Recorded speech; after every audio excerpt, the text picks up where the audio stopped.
আসসালামু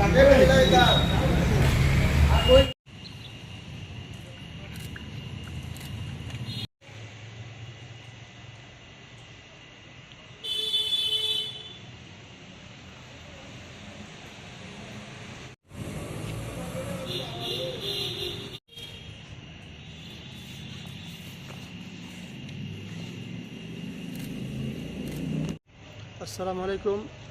আগামী দিন যে আমাদের যে দিন আসতেছে বহুত খুশির দিন, ঈদের দিন, যে দিন পুরা বিশ্বের মুসলমান সবাই ঈদকে পালন করবে।